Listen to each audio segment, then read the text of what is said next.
Okay. Well, this is, after all, discrete mathematical structures. And we spent a little bit of time talking about the ordinary integers, right? We talked about greatest common divisors, least common multiples. We talked about the way integers factor uniquely. We talked about the Euclidean algorithm. And then we even talked about modular arithmetic, right? Which is actually just kind of fun stuff. It's pretty powerful. And hopefully this coming up homework will give you kind of an opportunity to get your hands dirty with this. We're going to talk about another very important structure now that actually shows up all over the place. How many of you have ever heard the word group in the context of mathematics? Ever heard that? Well, what we were going to do now is we were going to talk about groups.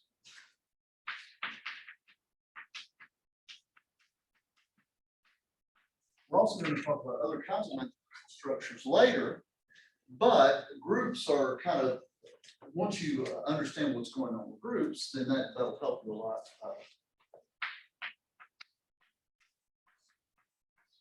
What we're going to do in the future. Group theory, if you've ever heard of it, is the study of symmetry.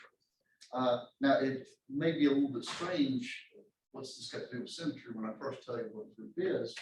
And of course, this started out mathematically, as most things developed in mathematics, with a bunch of dudes with powdered wigs, contemplating their navel. So they invent this strange thing.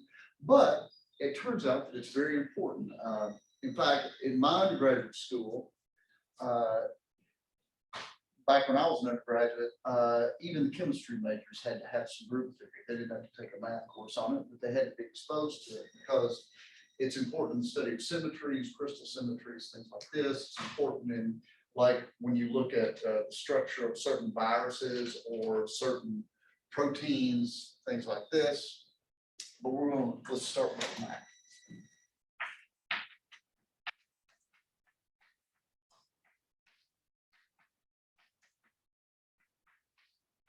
The concept is not too difficult. So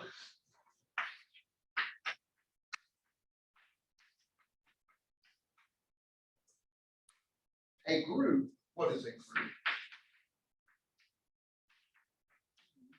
It's a non-empty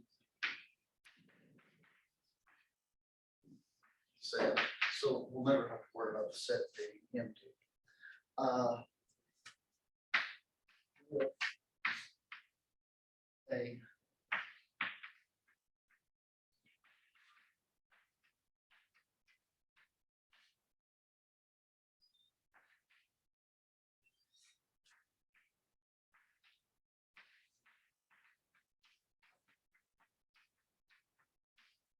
What is a binary operation? Well, I'm going to sort of tell you that in the first part of this definition. But a binary operation, which I will call circle, it's a way to sort of multiply elements or combine elements. So your input is 2 elements, and it barks out a single element in the group, right? So it's a way to combine 2 things in the group and get something in the group. This first one is sort of covered by binary operation. But just for emphasis, all x, y in G, x circle y. That's all that's meant by that binary operation. I've got a way to combine 2 elements, x and y, put them together, and get a new element, x circle y in G. Now, not just any operation. I want this to behave nicely. Number 1.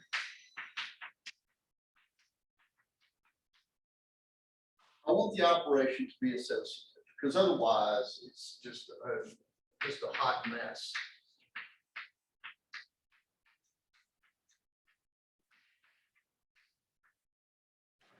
That is, when I combine x with the combination of y and z, it's the same thing as combining the combination of x and y with z.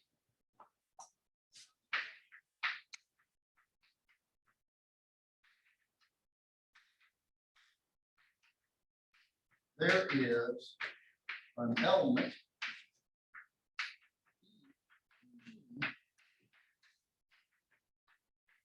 Sometimes this is called a neutral element or an identity element.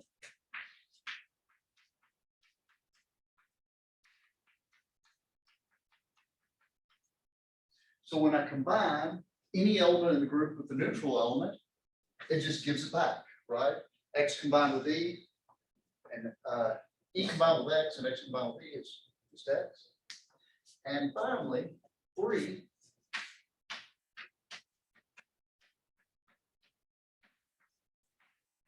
All X and G, there exists Y and G. Such that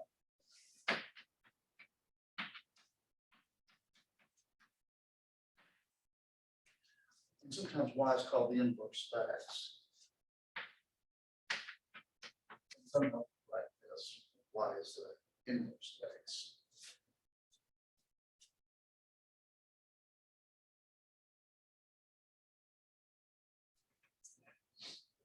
Now, let me give you, I'm going to give you a bunch of examples, but let me start you off with like kind of a good example that sort of helps us, I think, get perspective. A group is just a way that you can, it's just a collection of things, a finite or infinite set, where you have a way to combine 2 elements of the group and get a new element of the group that just obeys these laws. Let me give you an old familiar example that you all know. The integers, right? In this case, my little circle thingy, the way to combine the integers is going to be addition, right? What happens when I add 2 integers? Another integer comes out, right? Adding integers is associative, right? Otherwise, we wouldn't even bother doing math at all. 2 plus 3 plus 5 is the same thing as 2 plus 3 plus 5, right? What's the neutral element for addition in the integers? What's the element that you combine with any integer and it leaves it alone? 0. Add 0 to anything, there you go. And what's the inverse of an integer? So for example, let me make up an integer, 17. What is the element that you can combine with 17 that gives you the neutral element 0? Negative 17, exactly. So I always think of the integers sort of in the back of my mind as one of the prototypes of groups. But I'll give you a number of others. Before I do that, let me give you some sort of adjectives that you might apply to certain groups.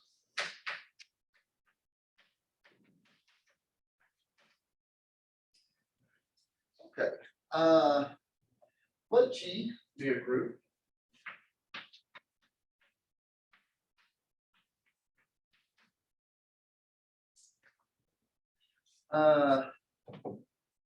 Number 1, here, X, Y, and by the way, when I write X, Y, I mean X circle Y, I will probably, after the definition, suppress that notation. If X combined with Y is Y combined with X, for all X, Y, and G, then G is B. Sometimes you might have heard the word commutative, right? Have you ever heard the commutative property that order doesn't matter? For groups, for whatever reason, they named it after an old group theorist from Scandinavia. Anyway, it's called abelian. Right? That just means that order doesn't matter. Notice that I didn't assume order mattered in the definition of a group, so this is kind of an extra adjective that might apply to some groups. For example, the integers under addition is abelian, right? Because 2 plus 3, 3 plus 2, doesn't matter what order you have.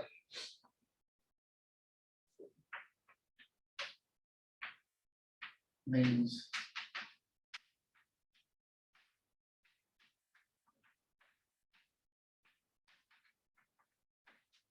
this is no different than our notation for sets. When I put braces around G, this just means how many elements are in G. It could even be infinite. For example, the integers is an infinite group. Although in this class, we will probably focus more on ones that are finite. 3, if X is in G, then the order of X is the smallest positive integer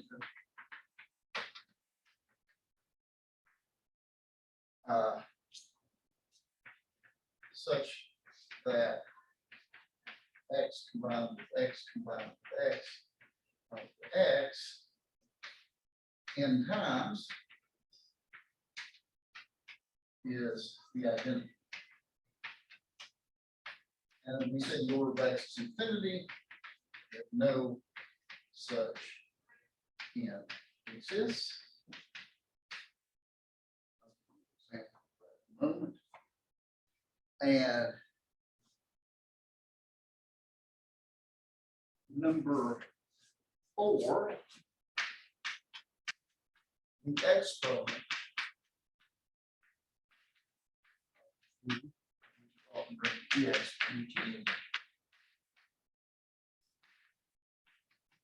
the smallest positive integer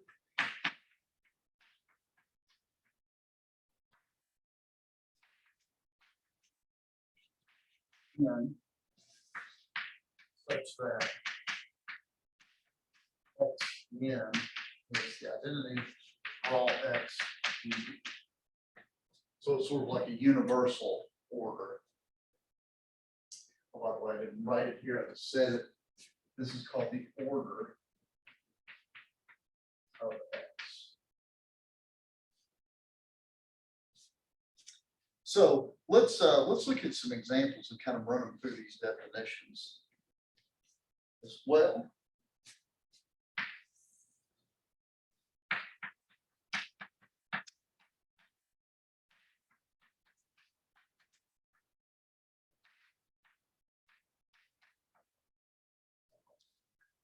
As we pointed out, the ordinary integers is a group under addition. Add two integers, it's an integer. Addition is associative, the identity element 0, and for every integer n, its inverse is negative.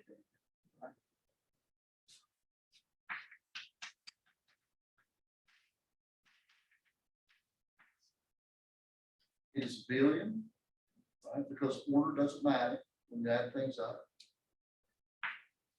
Let's see what else. The order, let's see, it's an infinite group.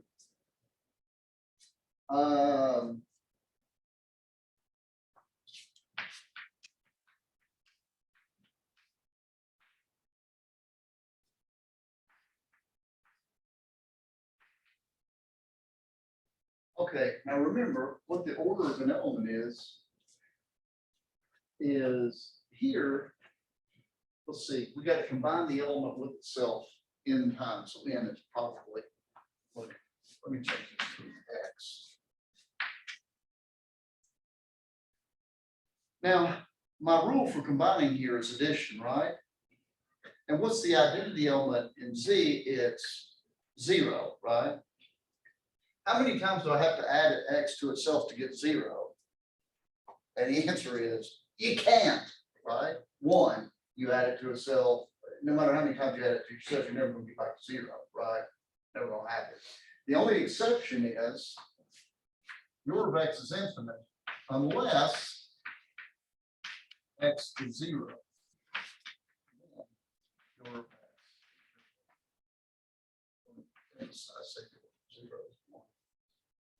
The exponent of Z is also infinite because most elements in here have infinite order. By the way, can anybody think of a finite group? So, yeah, okay, there's the integers. Can anybody think of a finite group under addition?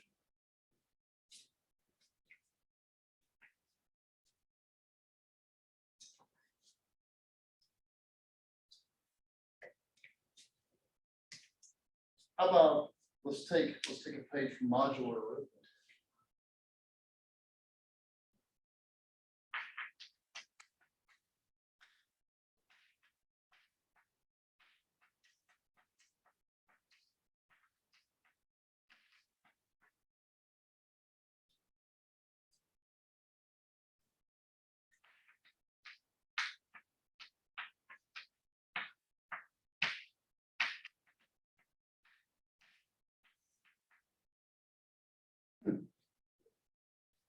Okay, what do I need for a group? Well, remember our rule.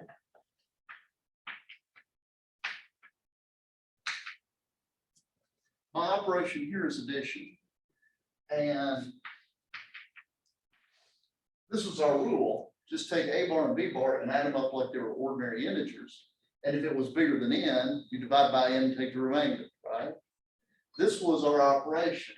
And what happens when I input two elements of this group, I get an element from group. Addition is associative because essentially it's the same as what works in the ordinary integers. What's the identity of this group? What's the neutral element that leaves everything alone?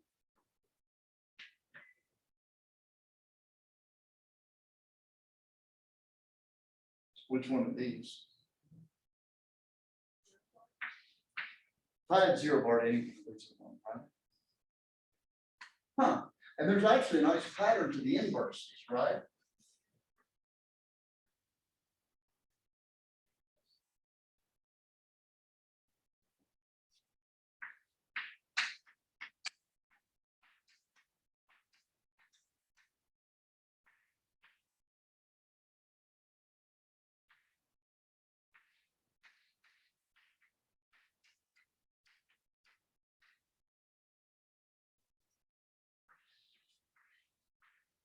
Notice that zero is its own inverse, right? What can you add to one bar to get zero bar? How about n minus one bar? Everybody agree? Because when you add one and n minus one, you get n zero. Notice that there's a nice pattern between the inverses. Just kind of a mirror image, right? And I guess if n is even, then that middle element will be its own inverse. And if n is odd, there is no middle element. Any questions on this?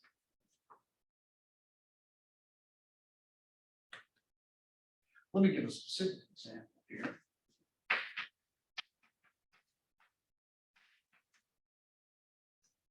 Z12, just for fun.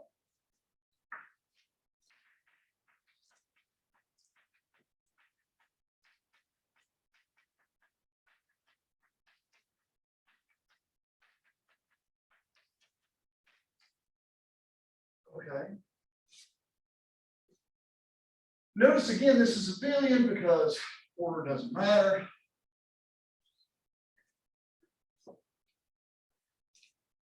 How about this? What is the order?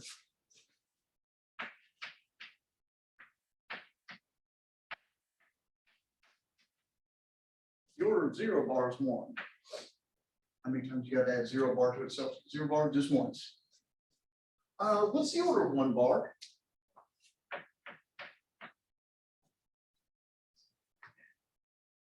What is it? Actually, yes. Actually, your answer is better than what I was looking for, because for this example, it's 12, but in general, it's n. Everybody agree? Because in Z mod n, add how many times you got to add one to itself, the smallest amount of times where you get zero is n, right? So this sucker has order 12. How about 2?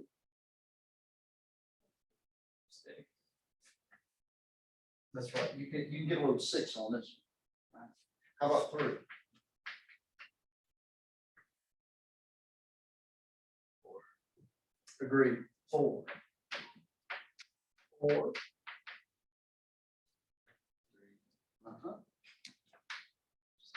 How about 5? 0.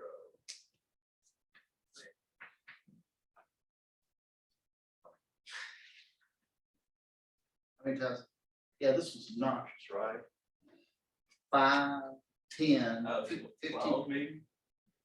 Okay. 16. Yeah, actually it is, right? How does this go? It goes 5, 10, and then 15 is 3, 8, and then 13 is 1, and then 6, 11, and 5 is 4, 9, 14 is 2, 7, and then 0. You actually actually went through every possible element, didn't we? By the way, anybody, so let me list the rest of them. So this is actually 2, 12, 8. What's that?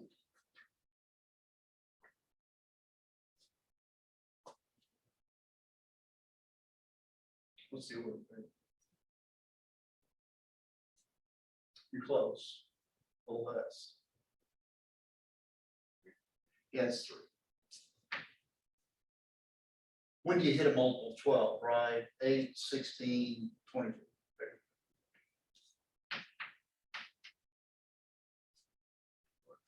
That's good. Okay.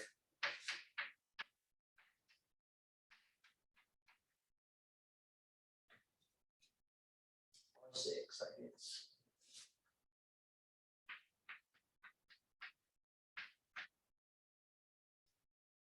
Yes. So are these numbers like you have to add it up that many times to get like 12 bar or to get the number like? To get 12 bar, 0 bar, 24 bar, they're all the same thing. And basically what it is it's the smallest number of times that you add that element up to where you pick up a multiple of 12. Okay. That's essentially it, right? You might see a pattern of this. By the way, there's something interesting. Does anybody notice a pattern to these numbers? What's true about all of them? I never had anything that had order 7, did I? All the odds are 12 and 4. What's true about the relationship of all these numbers to 12? All factors of 12. That's right. Every one of these numbers divides 12. Agreed? This is not a coincidence. And notice in this particular example, I think we picked up every single divisor of 12. Right? We're going to see why this is true. This is one of the kind of symmetries about group theory. There's 12 elements in this group. The order of the group is 12. And notice the order of every element divided the order of the group. Like I said, not a coincidence. Right? By the way, does anybody see a way that we can pick out what the orders are? We kind of did this in our head. But remember how we talked about properties of the integers, right? Which elements here, which full hatted elements had order 12?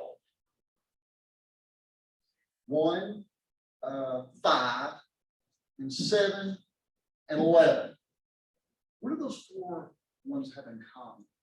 What's yes, that's true. That is in fact a coincidence, right? But you're close. What can you say about those 4 numbers and their relationship to 12? That's right. Their greatest common divisor with 12 is 1. Right? Notice that the more factors you have in 12, what's the greatest common divisor of 0 and 12? Well, 12, right? Lots of factors in common with 12. Notice the order was only 1. Look at 6 here, right? The greatest common divisor of 12 and 6 is in fact 6. Lots in common here, the order is 2, right? On the other hand, if you look at, say, 4, right? There's 2 factors of 2 in common in both 4 and 12, this order. And in fact, you can get a formula for what the order of all these is related to the greatest common divisor of that thing with 12. So again, the properties of integers creep in. Okay, so we've seen an example of finite groups, abelian groups, some examples of orders, et cetera, can anybody give an example of a group where order matters? Right? A group that's not abelian, right? Where combining in different orders might give you different outcomes.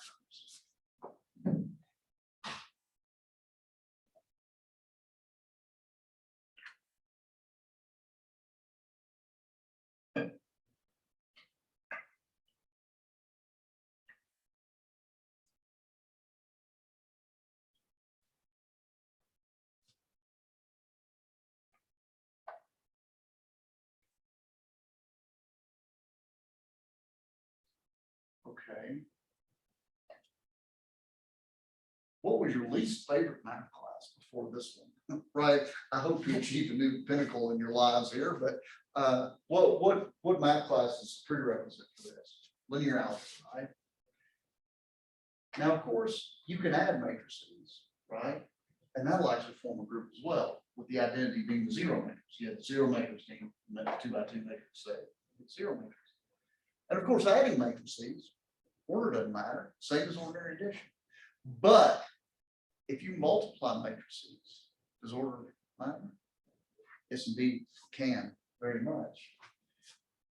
The problem is, here's the problem.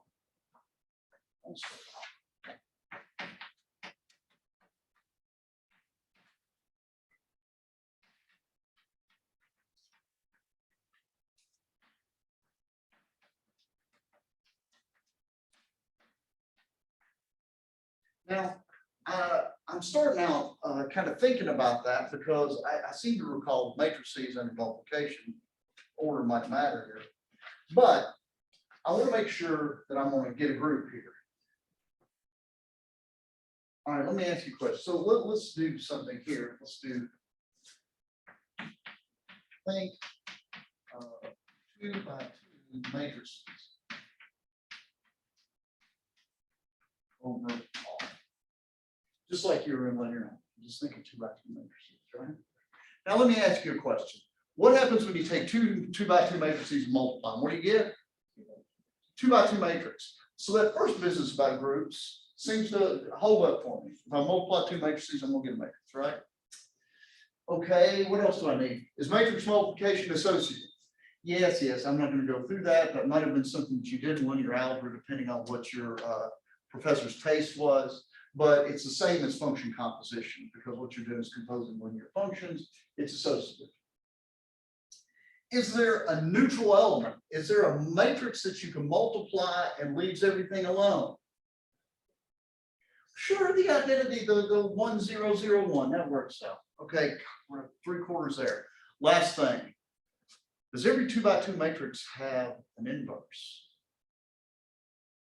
You're right, we kind of hosed there. But we can fix it. Anybody know how we can fix it?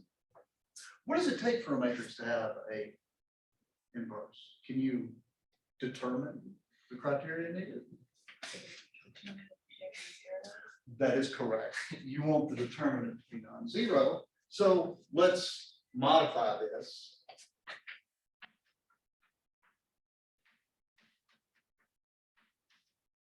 So this is called the general linear group, GL. And I'll tell you what this means. These are 2x2 matrices. The 2 means 2x2. R means that I'm going to fill it up with real numbers here, such that determinant A, B, C, D, 0, that is A, B, C.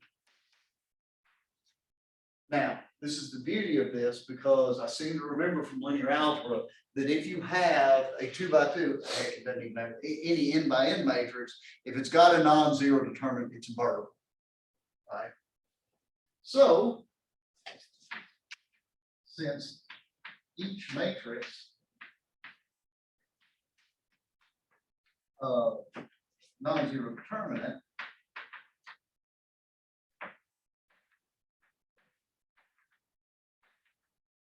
is invertible,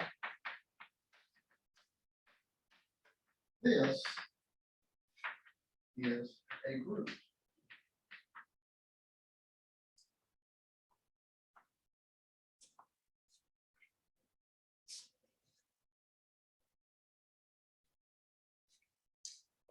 This is a group action. But it's not a billion.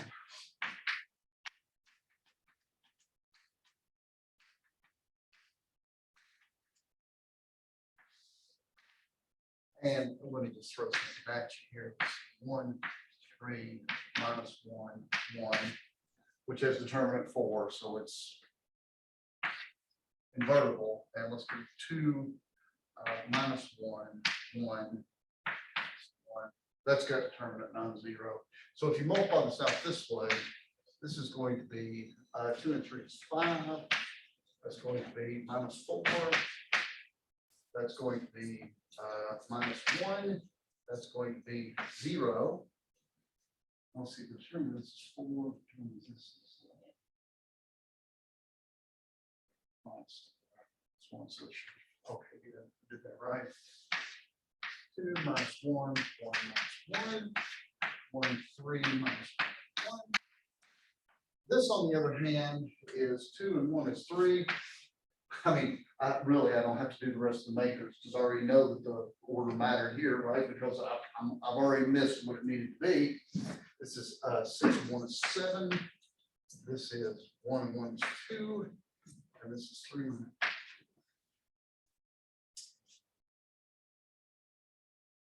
Yeah, that's 1 and 1 is 2. 3 minus 1. 6 minus 3.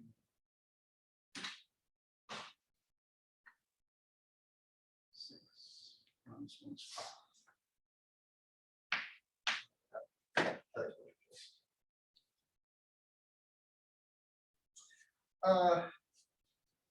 Any questions? Okay. All right. So I keep wanting to add adjectives to see what's out there. Now we've got a group that's not a vehicle. Agreed? Right? Order matters in this one. But what's the size of this group? It's actually in very large. This group is. Can anybody give me an example of a group that is finite and order matters?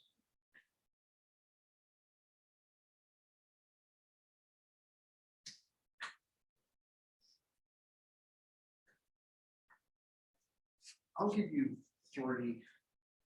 They are all over the place. And this is actually kind of one of the cool things that makes groups exciting. The first thing is I'll change the previous example.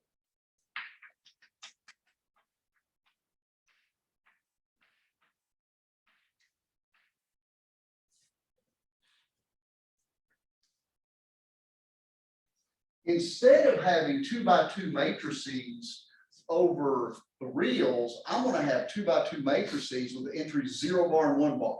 I'm going to do my addition, multiplication, mod 2. It turns out that just like the real numbers, this is a field, and I can do linear algebra over Z2 or Z3 or Z5, any Z prime. And I can count this. First of all, straight up, so this is a good counting problem. How many, forget what the determinant is, how many 2 by 2 matrices are there with entries from Z2? More than that. So think about what we got to do here.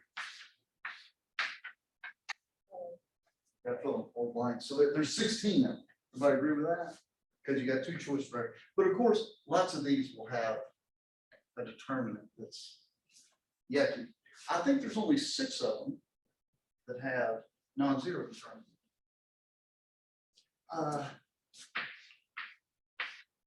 Let me justify the 6, and then I'll write them all down just for fun. Okay, think about determinants and matrices. Even though I know that we're working over kind of a different thing than what you're used to, imagine that you fill in the first row, right? How many ways do I have to fill in that first row? Well, I got 2 choices for each entry. Everybody agree with that? So ostensibly, I've got 4 choices to how I fill in that first row.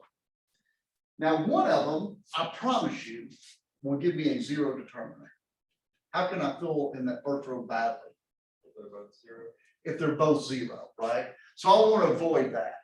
So I can go 1, 1, 0, 1, 1, 0.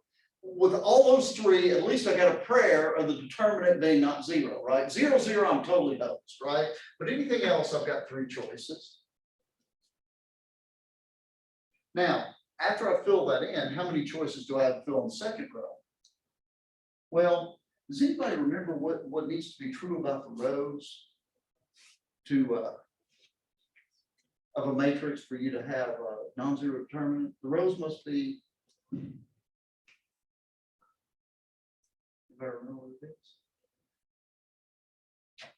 Does this ring a bell to y'all from linear algebra? The rows have to be linearly independent, right? Basically, for a 2 by 2 matrix, what that means is the second row can't be a multiple of your first row. How many multiples are there of your first row? Well, you can multiply it by 0 bar or 1 bar, right? So there's 2 multiples. So if 4 choices take away 2 multiples, there should be a total of 6 ways to do this non-zero. And I'll write them down.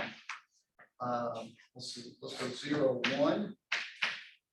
And then anything some multiple of that. So I could have 1, 1. 0, 1. And 1, 0. Anything else multiple of that. I can have 1, 0. 1, 1. 1, 0, 0, 1. And I can have 1, 1.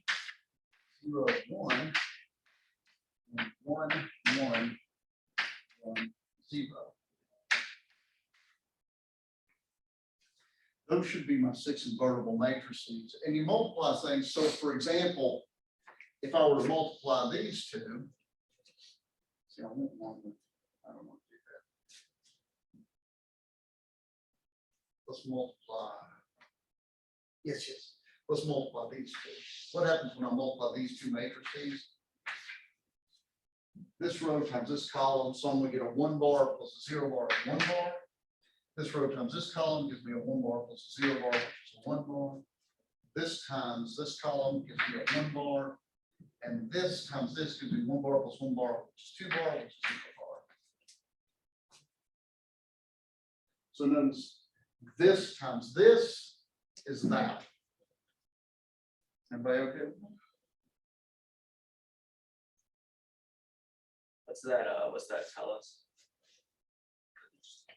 No, it's just, it doesn't really tell us much of anything. I was just verifying that, for example, when you multiply any 2 elements in the group, you get something else in the group like this. But I'm glad you asked that. So let's do this in the other order, right? So we multiplied this times this.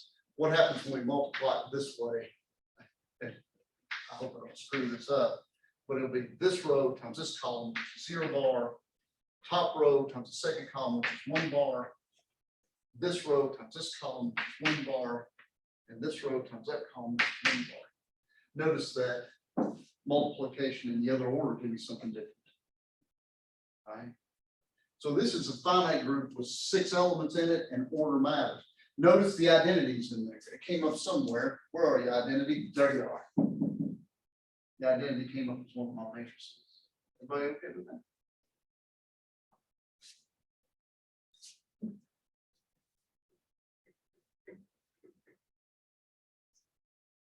Here is another group with 6 elements in it.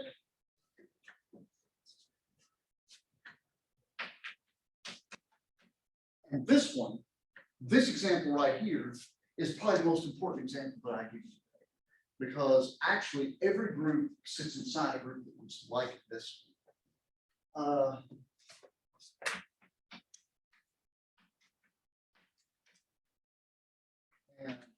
let G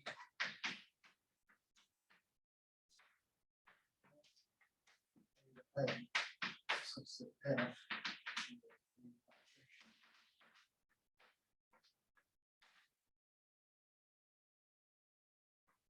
Okay, so here, this is, like I said, this is an incredibly important group. And I'm going to list its elements right here. By the way, how many bijections are there from A to B? Or I'm sorry, from A to A.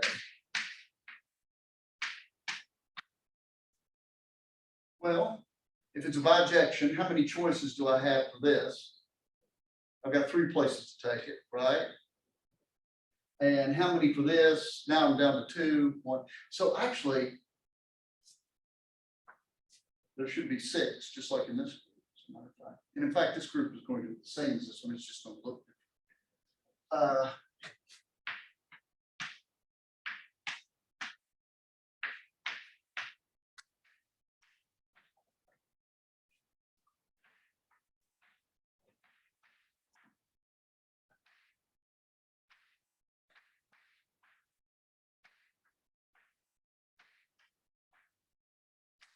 Okay. Let's see if I can list these bijections in a orderly fashion. Well, one thing I can do is, let's see.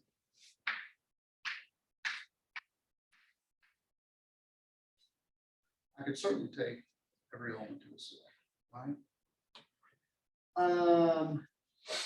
Now, if I take 1 to 1, what's the only other choice I've got? I've got to swap 2 and 3.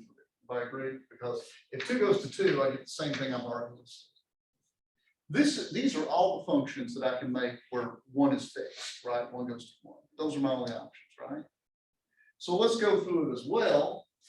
How many functions can I make where 2 goes to 2? Well, this one, and I guess I can swap these 2. And how about 3 to 3? This one, or I can swap 1 and 2. Now, that leaves me 2 more functions to find, right? And in these functions, I should do the full dance. Nobody's fixed, right? What's true about these other 4 is one of the 3 elements is fixed, at least one. So how about this? 1 goes to 2, 2 goes to 3, and 3 goes to 1. And then how about 1 goes to 3, 2 goes to 1, and 3 goes to 2.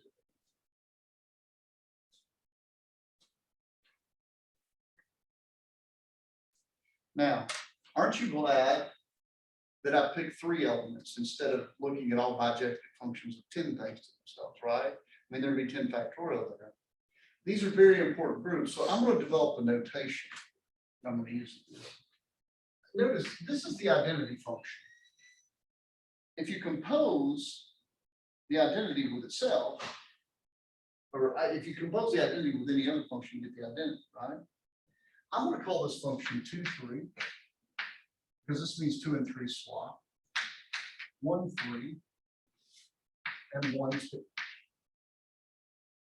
Notice that the number left out just means that that number just goes to itself. Everybody agree with me? I'm going to call this function 1, 2, 3. And this notation means it draws a picture of what happens here. 1 goes to 2, 2 goes to 3, and then 3 goes back to 1. Right? And using that same idea, I'm going to write 1, 3, 2. 1 goes to 3, 3 goes to 2, and 2 goes back.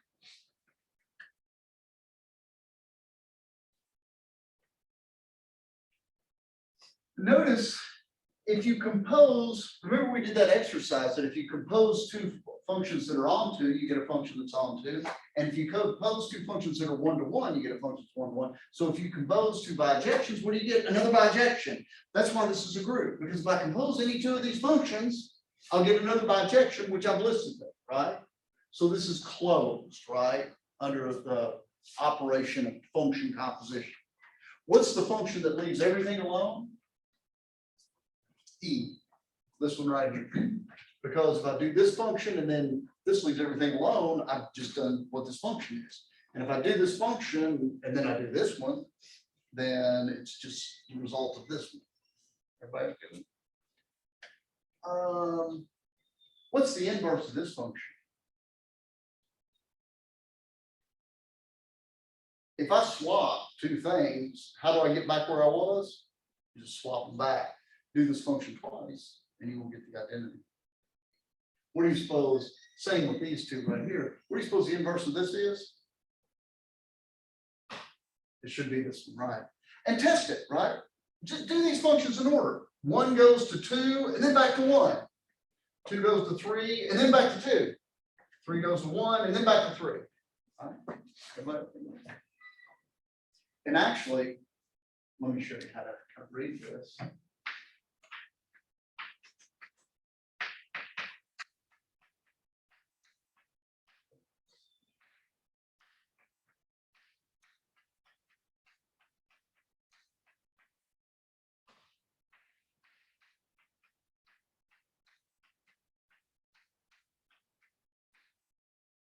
What happens if you compose all this in a row? Let me show you how to multiply these real quick. So what I'm saying is, what happens when I combine all, however many, sorry, 10 of these things, right? Ask yourself this, self, where does 1 go? Well, 1 starts here. This is function composition, so just follow what it does. What happens to 1? It goes to 3, right? And then 3 goes to 2, which goes back to 1. 1 here is left over, so it's still at 1. Then it goes to 2, then back to 1, then to 2, and then to 3, and then back to 1, and then to 2. After this long dance, 1 goes to 2. Everybody okay with that? Where does 2 go? Well, 2 is left alone here, and then it goes to 1, to 3, to 2, to 1, 2, to 3, to 2, left alone here, and then back to 1. So 2 goes back to 1. Where does 3 go? I haven't checked this yet, but there's only one place 3 can go now. Where's that? It has to go to itself, right? But it's always good to check old Jim because you can make mistakes here. Let's see what happens to 3, shall we? It goes to 1, back to 3, to 2, to 3, still at 3, still at 3, to 1, still at 1, to 3, and so 3 goes to itself. Sometimes for emphasis, I might write that out and then erase it. That just means 3 goes to itself. Everybody see how the multiplication works? And the good thing is you don't have to restrict yourself to 3 things. You can restrict them to any things.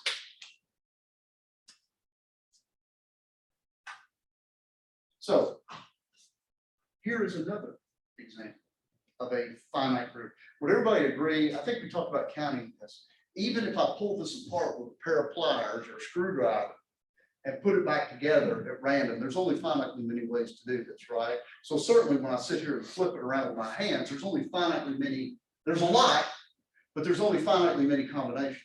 Everybody agree with that? Is this a group? Well, the elements of my group are scrambles on the cube. Consider that like a function that I do with my hands. I scramble the cube.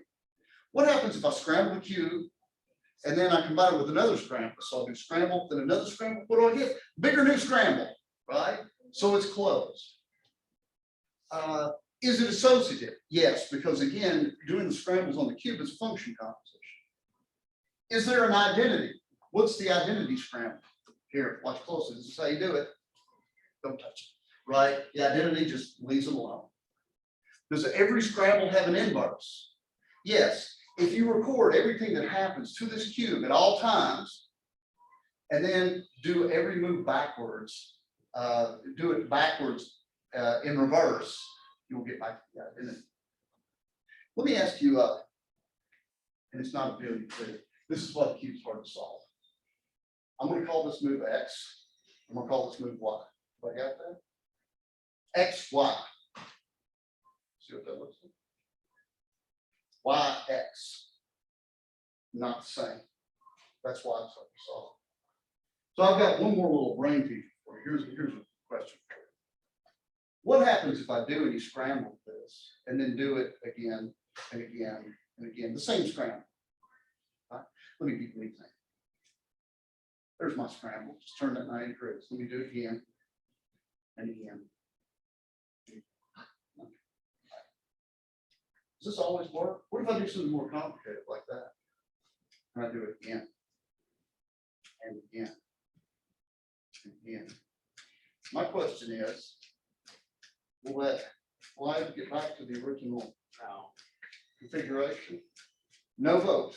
Actually, Yeah, it kind of looks like I'm sort of in an eddy here, right? So what do you think? Do you think I'm ever going to get back here, or is it just going to, am I kind of caught in a loop, so to speak? no, No loop, or? no, it's a loop. Okay, right. See, here's what happens.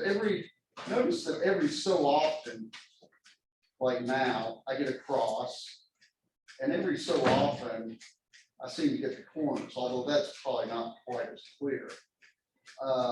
notice that the pristine part of the screen side stays soft, but you know, the rest of it seems to just be kind of moving around.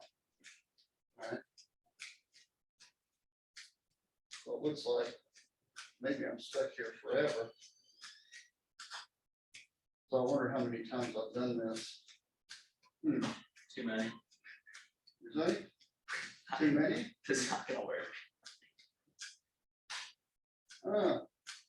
Well, let's see what happens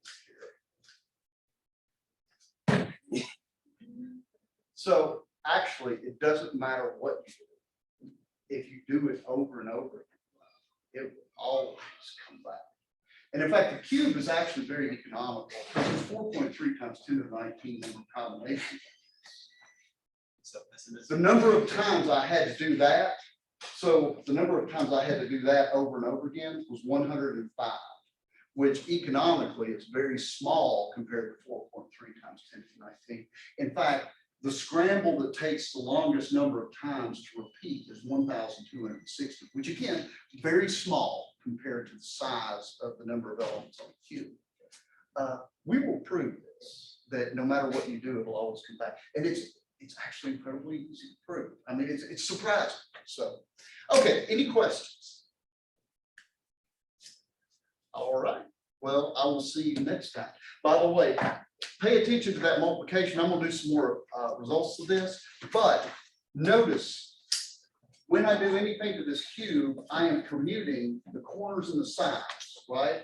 That is a bijection from the set of corners to the corners and sides to the sides. And so if I understand this, I understand how to commute those. That's why the first time I ever solved one of these was with a pencil and piece of paper, using stuff like this. And I'm going to show you all how to do that later. Okay, y'all have a good one, and we will catch you on the next. But I should blew my mind.